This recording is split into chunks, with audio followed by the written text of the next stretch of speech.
आइए बढ़ते हैं आयत नंबर 6 की तरफ। तिलावत करते हैं। अन्नबिय्यु औला बिलमुमिनीना मिन अनफुसिहिम व अज़वाजुहु उम्महातुहुम व उलुल अरहामि बादुहुम औला बिबादिन फ़ी किताबिल्लाहि मिनल मुमिनीना वल मुहाजिरीन इल्ला अन तफ़अलू इला औलियाइकुम मअरूफ़ा कान ज़ालिका फ़िल किताबि मस्तूरा। लफ्ज़ी तर्जुमा देखते हैं।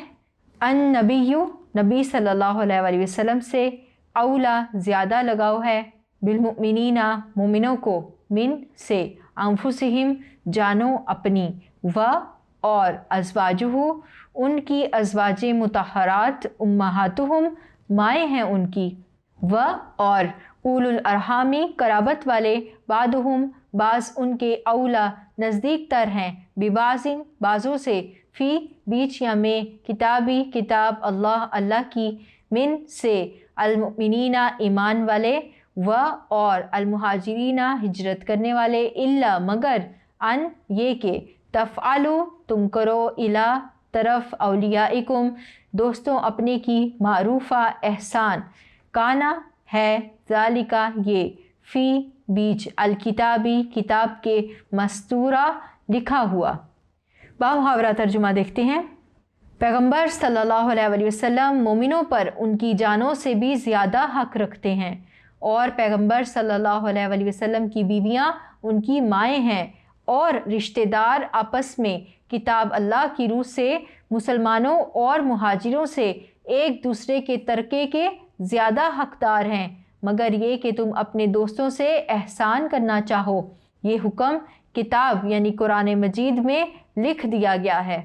इस आयत मुबारका का मफ़हूम जानते हैं कि अल्लाह ताला इस आयत में कौन सा हुक्म फरमा रहे हैं। तो आयत के पहले हिस्से में अल्लाह रब्बुल इज़्ज़त ने एक अहम नुक्ते की तरफ इशारा किया। अगरचे मज़मून वही बयान किया जा रहा है, कलाम का तसलसल एक ही है, लेकिन आयत से अहकाम डिराइव किए जाते हैं, अहकाम का इस्तेंबात किया जाता है। तो यहाँ पर एक अहम और लतीफ़ नुक्ता भी बयान किया जा रहा है कि अन्नबिय्यु औला बिलमुमिनीना मिन अनफुसिहिम, रसूलुल्लाह सल्लल्लाहु अलैहि वसल्लम मोमिनों के लिए उनकी जानों से ज़्यादा अजीज़ हैं। अब यहाँ पर ये एक हुक्म भी हो सकता है, ये एक मुसलमानों की खासियत, उनकी खूबी भी हो सकती है और इसके साथ साथ एक इशारा भी हो सकता है कि एक मोमिन के लिए रसूलुल्लाह सल्लल्लाहु अलैहि वसल्लम को ऐसा होना चाहिए।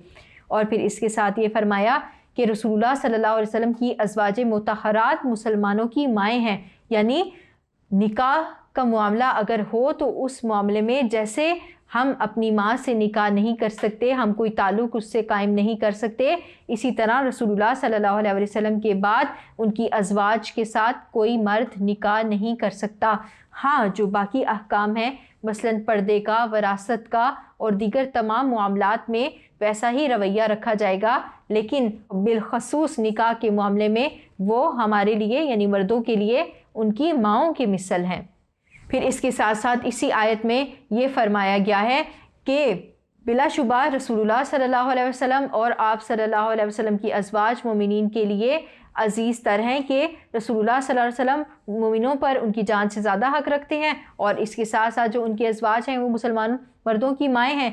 लेकिन इसके बावजूद जो वरासत के अहकाम हैं वो किताब अल्लाह में मौजूद हैं, वो वाज़े कर दिए गए हैं। वरासत में हिस्सा सिर्फ़ खूनी रिश्तों को हासिल होगा, जैसा कि पहले मुहाजिरीन और अंसार में जब अखुवत का रिश्ता कायम हुआ तो उन्होंने अपने भाइयों को वरासत में हिस्से भी दिए थे, लेकिन बाद में ये हुक्म बदला और फरमाया गया कि अब जबकि कसीर तादाद मुसलमानों की इस्लाम कबूल कर चुकी है, हिजरत करके आ चुकी है, तो अब वरासत के जो मामलात हैं वो सिर्फ़ और सिर्फ खूनी रिश्तों के दरमियान हैं। और यहाँ तक ये आयत इसी ज़िमन में इसी तसलसल के साथ समझाई जा रही है। मौजू ले पालक बच्चों का चल रहा है, तो जब रसूलुल्लाह सल्लल्लाहु अलैहि वसल्लम मोमिनों पर उनकी जानों से ज़्यादा मुकद्दम होते हुए वरासत में हिस्सा नहीं पा सकते मुसलमानों की, ना रसूलुल्लाह सल्लल्लाहु अलैहि वसल्लम की अज़वाज को मुसलमानों की वरासत से कुछ चाहिए, तो कैसे बेपालक बच्चे हिस्सेदार हो सकते हैं? नहीं, हिस्सा सिर्फ खूनी रिश्तों को मिलेगा, इसके अलावा इसकी इजाज़त नहीं दी गई। हाँ, پھر یہ فرمایا کہ اگر کوئی اپنے بھائی پر احسان کرنا چاہے تو اللہ تعالیٰ نے اس بات کی اجازت دی ہے۔ شریعت اسلامیہ آپ کو کہتی ہے کہ آپ اپنی جائیداد کے 1/3 حصے میں سے وصیت کر سکتے ہیں ان لوگوں کے لیے جن کو آپ کچھ دینا چاہیں۔ یہ تھا آیت کا مفہوم۔ آئیے اس کی ڈیٹیلڈ اسٹڈی کرتے ہیں، اس کی وضاحت جاننے کی کوشش کرتے ہیں۔ آیت کا پہلا حصہ ہمیں یہ کہتا ہے کہ النبی اولی بالمؤمنین من انفسہم، بلا شبہ نبی صلی اللہ علیہ وسلم تو اہل ایمان کے لیے ان کی اپنی ذات پر مقدم ہے۔ تو یہاں خصوصیت کے ساتھ رسول اللہ صلی اللہ علیہ وسلم کا ذکر فرمایا گیا ہے کہ رسول اللہ صلی اللہ علیہ وسلم کو مومنوں کے لیے ان کی جانوں سے زیادہ عزیز ہونا چاہیے، یعنی ایک مومن کی یہ صفت ہونی چاہیے کہ اس کی زندگی میں رسول اللہ صلی اللہ علیہ وسلم اس کے تمام رشتوں پر مقدم ہوں۔ اللہ تعالیٰ قرآن مجید میں اسی حوالے سے ارشاد فرماتے ہیں لَقَدْ جَاءَكُمْ رَسُولٌ مِّنْ أَنفُسِكُمْ عَزِيزٌ عَلَيْهِ مَا عَنِتُّمْ حَرِيصٌ عَلَيْكُمْ بِالْمُؤْمِنِينَ رَءُوفٌ رَحِيمٌ۔ دیکھو تم لوگوں کے پاس ایک رسول آیا ہے جو خود تم ہی میں سے ہے، تمہارا نقصان میں پڑنا اس پر شاق گزرتا ہے، تمہاری فلاح کا وہ حریص ہے، ایمان لانے والوں کے لیے وہ شفیق اور رحیم ہے۔ اللہ تعالیٰ نے اس آیت مبارکہ میں رسول اللہ صلی اللہ علیہ وسلم کی خصوصیات بیان فرمائی ہیں کہ رسول اللہ صلی اللہ علیہ وسلم مسلمانوں کے پاس ایک پیغمبر، ایک پیشوا بن کر آئے۔ آپ صلی اللہ علیہ وسلم نے اپنے امت کے لیے بہت سی قربانیاں دیں، اور یہ امت پر اللہ تعالیٰ کا احسان ہے کہ ان میں رسول اللہ صلی اللہ علیہ وسلم کو مبعوث کیا گیا۔